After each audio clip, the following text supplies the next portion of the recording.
We've all heard it before. Oh, they're just a natural. She's so talented. But what if focusing on talent is, well, just plain wrong?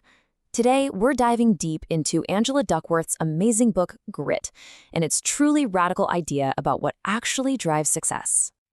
So, Duckworth kicks things off with this really powerful question.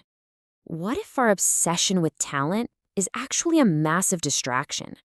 What if, by constantly celebrating the naturals, we're completely missing the real story of what it takes to achieve something great? And that right there is the core idea from all her research.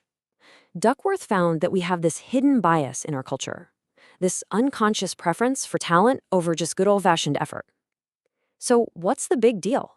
Why is focusing on talent so problematic? Well, she has a name for it, being distracted by talent. And it's this bias that, runs super deep in our culture. It really shapes everything, how we hire, how we teach, and even who we decide to celebrate. Okay, so take a look at West Point. They have one of the most intense selection processes on the planet, where they calculate this whole candidate score to find the absolute best of the best. Well, the surprising result from Duckworth's research, that score, it was completely useless for predicting who would actually survive the grueling summer training they call beast barracks. Talent just wasn't the thing that mattered. And Duckworth saw this same exact pattern when she was a teacher.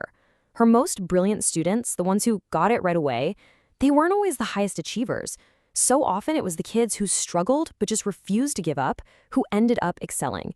And this revealed a really crucial truth.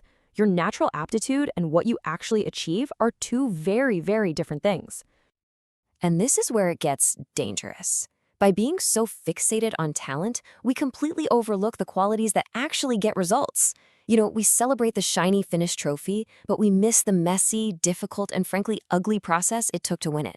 So what is this hidden ingredient for success? So Duckworth actually gave this quality a name, and she even figured out a way to measure it. She calls it grit, and it's really built on two core components. So grit isn't about some short, intense burst of energy. It's all about stamina. It is not a sprint.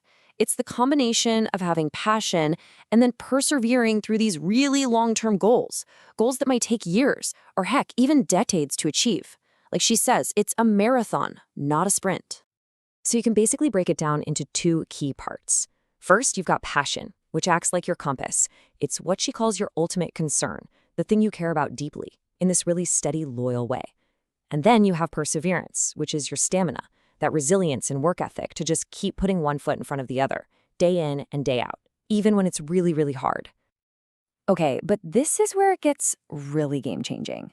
Duckworth argues that grit isn't some fixed trait that you're just born with. No, it's a skill. It's something that can be developed. And she identifies 4 key psychological assets that allow us to grow our own grit. She zeroes in on these 4 key assets: interest, practice, purpose, and hope. Just think of them as building blocks that, when you stack them all together, they create this foundation for unstoppable, long-term achievement. Hey, and real quick, if you're finding this breakdown useful, do me a quick favor and hit that like button. And if you know someone who's all about personal growth, share this with them. It really helps us out. Okay, let's break these down. First up, you've got interest. And here's the thing. Passion isn't some lightning strike from the heavens. It's more like a little spark that you have to actively, fan into a flame over years and years of discovery and development. You have to keep feeding that curiosity. All right, second is practice. And we're not talking about just mindlessly logging hours here. This is deliberate practice. That means consistently pushing yourself just a little bit beyond your current skill level, actively looking for feedback, and constantly refining your technique. It's a lot of effort, and frankly, a lot of the time, it's not very fun. The legendary dancer Martha Graham, she put it perfectly when she described the daily small deaths of practice. It's demanding, it's exhausting, but people with grit, they understand that this struggle is the only way to get to true mastery. Next up, we have purpose. If grit is a marathon, then purpose is your fuel. It's that deep conviction that your work matters to other people, that it contributes to something way bigger than just yourself. That's the thing that turns a job into a real calling. And last but not least, there's hope. This is really the essential attitude of grit. It's that resilient mindset that lets us get back up after we've been knocked down. And it's deeply connected to what the psychologist Carol Dweck calls a growth mindset. that core belief that our abilities can actually be developed through dedication and hard work. Okay, so how does all this stuff actually come together? Duckworth presents a super simple but really profound formula that might just be the most powerful idea in the whole book. It's basically the math that explains why grit beats talent. Duckworth lays out these two super simple but powerful equations. The first one's pretty straightforward. Your natural talent, the speed at which you learn something, multiplied by the effort you put in, that equals your skill level. But here's the kicker. Skill is just potential. To turn that potential into actual achievement, like the finished project, the championship trophy, you've got to multiply that skill by effort all over again. That's right. Effort counts twice. First, it builds your skill, and then it makes that skill productive. This is the mathematical reason why someone who's a determined striver can so often outperform a natural who just doesn't put in the same sustained work. Effort really is the great multiplier. Will Smith is like the perfect example of this. He's said before he doesn't think of himself as the most talented actor out there. So what's his advantage? A ridiculous, sickening work ethic. He's willing to put in that effort not just once, but twice. That's the formula in action. So what's the big takeaway from all this?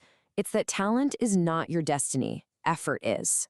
Knowing that your effort counts twice, the only real question left is what long-term goal, what ultimate concern is so important to you that you're willing to apply that incredible multiplier day in and day out, starting right now. Thanks so much for sticking with me on this one.